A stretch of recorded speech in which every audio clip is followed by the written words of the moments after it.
Oi pessoal, sejam muito bem-vindos ao nosso bate-papo de hoje. Eu sou o Kaique Brandi, da Mercos, e eu tô com uma convidada que ela hoje fala abertamente que o propósito dela é desafiar as pessoas a serem melhores do que elas são. Então eu tô aqui com a Carol Manciola. Tudo Carol, bom? você quer se apresentar para o nosso público, por favor? Manciola, tá? Tem que ser um O Perdão. aberto, assim, porque é coisa de baiano, né? Eu sou a Vamos- Carol Manciola, eu sou baiana, né? Moro em São Paulo já há 11 anos, amo a área de vendas e há mais ou menos 15 anos descobri que vendas era uma competência e que isso podia me ajudar muito mais do que a fechar negócios, a ser feliz, assim. E, Carol, nós que somos do comercial, a gente sabe que é muito importante sermos mutantes, ou seja, adaptarmos e evoluirmos constantemente. Eu costumo dizer para o meu time que qualquer pessoa vende. Por quê? A gente consegue encontrar alguém que tenha uma necessidade de compra. Só que o mercado não quer pessoas que vendem. O mercado precisa de vendedores excepcionais. E como que você enxerga a situação em relação a esses profissionais de venda? A gente tem muita gente que são só as pessoas do comercial ou as pessoas de venda? Tem É engraçado porque a profissão vendedor, né, ela, durante muito tempo as pessoas tinham um certo preconceito, né? Eu costumo dizer, ninguém deseja para um filho, ai, olha, nossa, olha que lindo, quando ele crescer ele vai ser um vendedor, né? É uma coisa que você não pensa, quando eu me formar eu quero trabalhar na área de vendas. A maioria das pessoas cai na área de venda, tropeça e cai e fica lá o resto da vida. E muitas pessoas não se profissionalizam. Por isso que a gente, inclusive, vai criando um pouco de um estigma, né? O vendedor é aquele cara falastrão, o vendedor é aquele cara bom de papo, aquele cara relacional. E a gente sabe que nos dias de hoje o momento é muito diferente. Então, durante muito tempo, uma das coisas mais importantes para se fazer uma venda era realmente o aspecto do relacionamento. Hoje a gente entende que para eu conseguir o direito de me relacionar com o cliente, eu primeiro preciso mostrar relevância, eu preciso gerar confiança. Então, assim, a profissão de vendas, ela tá passando por um processo de mudança. Eu digo que hoje a gente tá meio que numa adolescência. Porque a gente nem é uma profissãozinha que nasceu outro dia, né? E nem é ela é uma das profissões mais antigas, mas não é uma das profissões mais maduras. Por quê? Porque vendas precisa, de fato, acompanhar as mudanças que estão acontecendo de uma forma exponencial. Então, assim, como ela é uma profissão que não vai desaparecer, né? Ela precisa, de fato, se readequar. O que significa não simplesmente se adaptar, né? Mas no primeiro momento se incomodar para poder a partir daí gerar a mudança necessária. Afinal de contas, né, se o mundo muda, as relações comerciais mudam e a maneira de vender ela precisa acompanhar essas mudanças. E esse senso, Carol, dessa necessidade de mudança, de adaptação, eu acredito que ajudam muito a tornar pessoas vendedores excepcionais. Mas você acha que essa atitude ela precisa vir com o mesmo peso dos gestores, assim como dos vendedores, ou existe um peso maior de quem treina ou de quem é treinado? Acho que cada qual, né, no seu papel. A gente entende que, primeiro, né, o profissional de venda, você falou uma coisa que é importante. As pessoas não gostam que a gente venda alguma coisa para ela, né? As pessoas querem uma consultoria para comprar melhor. Então, por isso que o papel do vendedor, ele muda. Eu não tenho que ser aquele cara persuasivo, negociador, nem também posso ser simplesmente o dono do desconto, né? Porque muitas vezes o vendedor, ele é visto como aquele cara que, se eu for na loja, talvez eu consiga um desconto um pouco maior do que no site, onde eu tenho um algoritmo e a flexibilidade de negociação é pequena. Então, por isso que o vendedor, ele está, de fato, se reinventando. Quando a gente pensa no gestor comercial, a gente está falando de um papel que é ainda mais desafiador pelo fato de, normalmente, um gestor comercial, ele era um antigo bom vendedor. Ele era aquele cara que se destacava e ele foi promovido. E é difícil trocar esse chapéu, né? É difícil você deixar de ser o vendedorzão, né, para passar a ser uma pessoa que desenvolve outros vendedores, que apoia outros vendedores.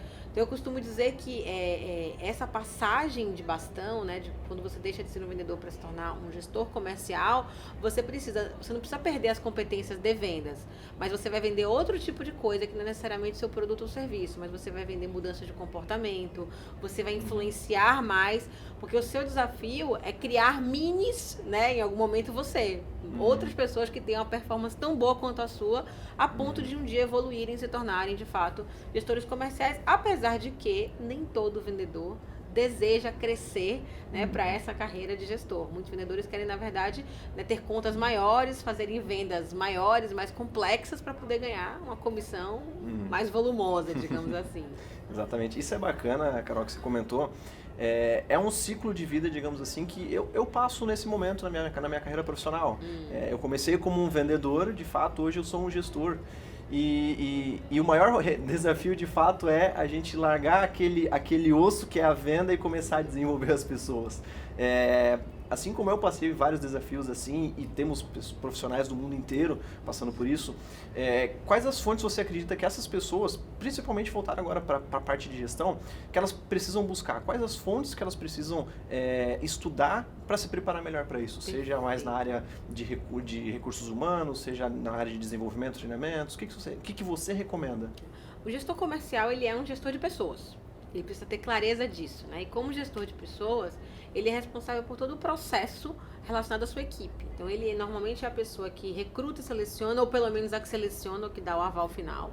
Então, ele precisa saber selecionar pessoas com base nas competências necessárias para a função, né? E não simplesmente utilizar o seu instinto, né? Porque isso é muito típico, né, da área comercial, mas como é que eu de fato consigo enxergar naquele profissional as características que eu preciso para o meu negócio, para o desafio do meu tipo de venda. Então, ele precisa saber fazer isso, ele precisa saber treinar, ou seja, entregar para aqueles profissionais um pacote básico, né, de características de produto, de diferenciais, né, de ferramentas, mas ele também precisa conseguir desenvolver, para que as pessoas passem por esse processo de evolução cada vez mais constante e manter esse time motivado. A gente sabe que a motivação é uma coisa que vem de dentro, mas o gestor comercial, ele tem um papel importante, porque ele precisa, né, saber como dosar recompensa e punição.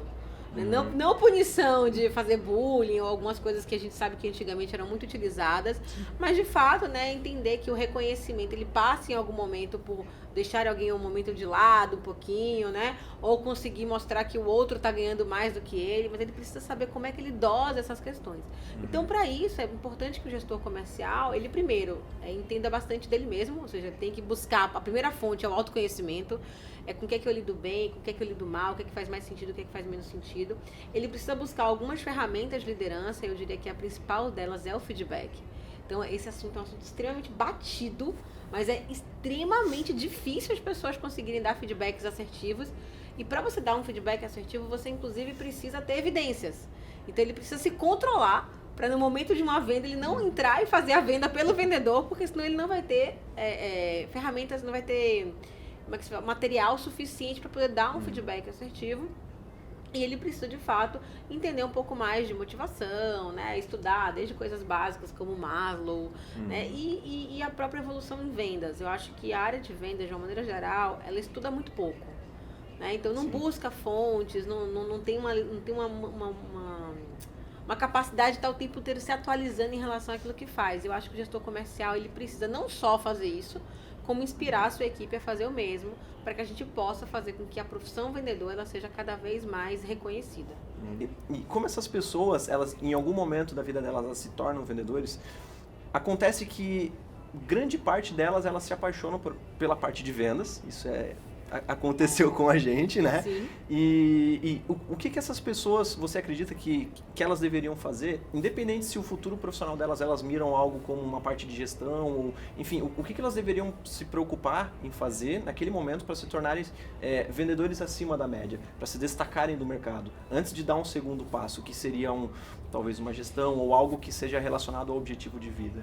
Eu acho que o vendedor que está acima da média, ele não é só aquele que se preocupa com a satisfação do cliente, mas é aquele cara que se preocupa com o sucesso do cliente. Então, eu vou te dar um exemplo, né? Eu saí para comprar um carro esses dias, eu não comprei o carro porque eu me recusei a dar comissão para um cara que foi péssimo como vendedor, né? Mas eu fiquei conversando depois, trocando com meu marido, né? Uma decisão grande. Comprar um carro não é comprar uma caneta. Apesar de que tem caneta que custa preço de carro, ok? É verdade. Mas, e eu fiquei pensando, poxa, esse vendedor, o tempo inteiro, ele falava das características do carro. Tem tantos cavalos, e o tempo inteiro ele falando, você vai adorar o carro, você vai adorar o carro. E aí eu perguntei pra ele, por que eu vou adorar o carro? Me explica. Já que você me conhece tanto a ponto de garantir que eu vou adorar o carro, me explica por que eu vou adorar esse carro. Aí ele começou a falar, porque é potente, porque é bonito, porque é confortável. Eu falei, pois é, você errou. Porque pra mim a coisa mais importante não é a potência, não é a beleza, é o espaço. Eu tenho 2 crianças. E eu preciso conseguir que uma pessoa caiba entre as 2 cadeirinhas. Se ele dissesse pra mim assim, olha, esse carro vai atender perfeitamente as suas necessidades, você vai conseguir colocar sua mãe no meio, né? Uma criança do lado e outra do outro, e sua mãe não vai reclamar. Nossa, se ele falasse isso pra mim, eu ia dizer, nossa, me dá o carro, embrulha pra presente que eu vou levar agora. Porque naquele momento ele entendeu que o sucesso pra mim com aquele produto estava relacionado a aguentar a minha mãe durante uma viagem longa sem ela reclamar que estava espremida entre as duas crianças. Então é muito mais do que a satisfação, porque é claro, quando você compra um carro novo, é difícil você não ficar satisfeito. Você sai da loja feliz. A questão é como é que é o pós, né? E eu não estou falando nem do pós em relação ao papel do vendedor no pós-venda, mas o processo da utilização do produto ou do serviço, né? De fato, aquela pós-graduação que você me convenceu a fazer, né, mudou a minha vida, me ajudou a ser promovido. Aquele carro que eu comprei, conseguiu entregar aquele benefício que eu esperava. Então, para mim, os vendedores acima da média são aqueles que de fato se colocam ao lado do cliente, conseguem enxergar a perspectiva dele e se colocam, né, como apoiadores no seu processo de decisão. Então, a objeção não é você em relação a mim, não é você em relação ao produto, né? É em relação a você e aos seus desafios. E eu, como vendedor, eu não tenho que solucionar as objeções, eu tenho que te ajudar, né, a resolver o que te impede de adquirir aquele produto que, de fato, vai transformar a sua vida. Então, acho que isso faz com que o vendedor ele seja alguém acima da média, aquele cara que, de fato, entende para poder atender de uma forma bastante holística o seu cliente. Ótimo.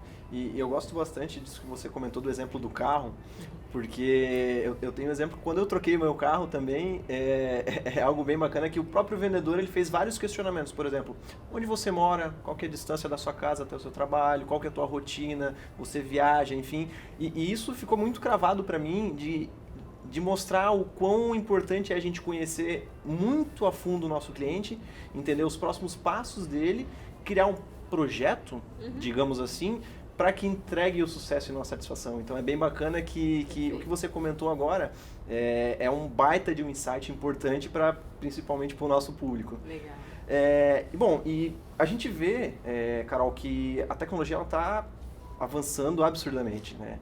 E isso é uma prova também que as técnicas de venda, elas também precisam evoluir. E você costuma espalhar um mantra de que estamos cada vez mais precisando fazer uma venda empreendedora. Exatamente. Certo? Você pode dar um pitch pra gente do que é a venda empreendedora e das diferenças com a venda consultiva? Eu vou fazer só um passinho antes, que é a venda transacional. Então, como você falou da tecnologia, a tecnologia vai consumir. O vendedor que faz venda transacional vai desaparecer. O que é a venda transacional? Eu sei o que eu quero, eu sei onde comprar, né, eu sei onde buscar o melhor preço. Então, eu não preciso de um vendedor. Se o vendedor não agrega valor nenhum ao processo de vendas, ele se torna totalmente dispensável. Né? Eu vou comprar usando o e-commerce, né? Eu vou na loja, eu mesmo autosserviço, pego e vou embora. Assim como a gente já vê em várias lojas, né, no Brasil inteiro, a gente já tem lojas digitais, onde o vendedor ele não existe, né? Ele está ali ainda porque o brasileiro ainda tem aquela necessidade de vez em quando conversar com alguém, mas já existem lojas que estão substituindo os vendedores. Então, se a venda é transacional, ela vai deixar de existir. Então, os vendedores que sobrevivem são os vendedores consultivos. São aqueles vendedores que começam a agregar valor ao processo de venda. E a gente fala muito de venda consultiva, tem um monte de treinamento de venda consultiva. E venda consultiva parece a coisa do século. Mas a venda consultiva, ela começa a ficar para trás a partir do momento em que a gente entende que o processo de consumo, ele às vezes é mais importante que o processo de compra. Ou seja, eu estou muito mais preocupada em consumir aquela experiência do que efetivamente em adquirir um bem, que é algo muito típico da era digital, né? As pessoas estão comprando menos carro, elas usam serviços compartilhados. Eu não compro o hotel, eu vou no Airbnb, enfim, né? Eu vou utilizando recursos que me ajudam a consumir sem necessariamente possuir. Isso serve tanto para a venda B2B quanto para a venda B2C. Então, o vendedor empreendedor é aquele que consegue efetivamente entender quais são os desafios que aquele cliente tem e consegue posicionar o seu produto como parte da sua experiência. Né? Então, eu vou dar um exemplo. Eu fui trocar o sistema de telefonia da minha empresa outro dia. Poxa, o sistema de telefonia hoje em dia, né? Vamos lá, é extremamente importante, inclusive não pela ligação, mas pela banda larga, etc e tal. E estava muito caro. Né, na minha percepção, estava muito caro. Eu cheguei pro vendedor e falei, pô, meu amigo, não dá, né? Tem 4 operadoras aí no mercado, eu vou buscar uma outra que seja mais barata, etc e tal. E ele falou, Carol, qual a coisa mais importante para você na sua empresa? Qual que é a sua principal ferramenta de trabalho hoje? Eu olhei ao redor e falei, é isso aqui, né? Minha principal ferramenta de trabalho é isso aqui. Ele falou, como é que quando você fica sem internet? É muito ruim, impacta o seu negócio? Eu falei, carta, né? Porque as pessoas não conseguem se comunicar comigo. Eu compro e vendo pelo celular, eu estou o tempo inteiro nas redes sociais para poder alavancar, né, a minha marca pessoal e profissional. Para mim ficar sem internet é um terror. Ele falou, pois é. Então, assim, olha, no comparativo, realmente, tem muita coisa que é muito parecida, mas você, inclusive, falou pra mim que hoje a região onde você mais trabalha é essa, as cidades que você mais visita são essas. E eu consigo te provar, por A mais B, que o nosso sinal nessas regiões, ele é melhor do que as demais operadoras. Então, a pergunta é, quanto você vai deixar de ganhar a partir do momento em que você não fechar comigo? Ah, meu. Então, naquela hora, ele não estava mais falando do produto dele, ele estava falando da minha necessidade. Então, esse é um vendedor que consegue entender o impacto da solução dele no meu negócio. E isso faz toda a diferença, né? Porque eu deixo de olhar para aquilo que eu vou desembolsar e começo a olhar para aquilo que eu vou embolsar. Então, um vendedor empreendedor é aquele que consegue enxergar oportunidades de ganhos para mim. Então, na hora que eu compro uma roupa, né? Se eu estou procurando um namorado, quero casar. Olha, esta roupa vai te ajudar a casar, né? Na hora que eu tô pensando... Então, assim, tudo que eu adquiro tem um objetivo. E o vendedor empreendedor, ele consegue enxergar isso, né, e consegue mirar em novas oportunidades e potencializar elas a partir daquilo que ele vende. Então, essa é uma diferença gritante e acho que é o desafio de vendas aí dos próximos anos. Que é se colocar, de fato, ao lado do cliente e abraçar essa ideia junto. Digamos assim, ser um sócio do cliente. Tamo junto, né? Tamo junto para você conseguir alcançar seus objetivos. Esse é um sócio do cliente, foi perfeita essa sua colocação. Maravilha, que bom. E, Carol, na tua opinião, quais os aspectos que você considera que o vendedor deve desenvolver para aprimorar o relacionamento dele com o cliente, principalmente visando uma venda empreendedora, visando uma venda consultiva 2.0, digamos assim? Legal, fica bonito esse negócio do consultivo 2.0, 3.0. Mas primeiro, acho que conhecimento é a base de tudo, não é a coisa mais, não é o diferencial, mas é a base. Então o vendedor que tem que conhecer seu produto, que tem que conhecer a concorrência, é muito chato quando o vendedor acaba falando mal do concorrente por desconhecimento. Ele tem que conhecer, ele tem que saber do que ele vende. A segunda coisa, ele tem que se apaixonar. Eu acho que se o vendedor não comprar aquilo que ele vende, vai ser muito difícil ele vender. A gente faz isso o tempo inteiro, é um livro que a gente lê, que a gente sai divulgando para todo mundo, é um filme que a gente assiste, é uma viagem que a gente faz. Então, quando você se apaixona por aquilo que você vende, né, isso, sem dúvida, te ajuda bastante. E acho que um terceiro aspecto está relacionado à relevância. Ou seja, a gente tem muito pouco... o tempo, ele é o mesmo, né? Mas a gente tem tanta coisa hoje em dia que nosso tempo... a gente tenta aproveitar melhor o tempo que a gente tem.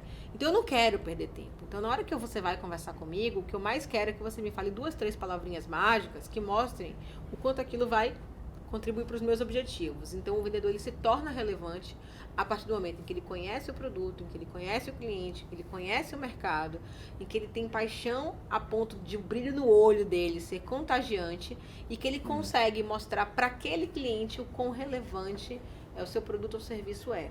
Então, para mim, essas 3 características, elas são fundamentais, que é conhecimento, paixão, né, e relevância.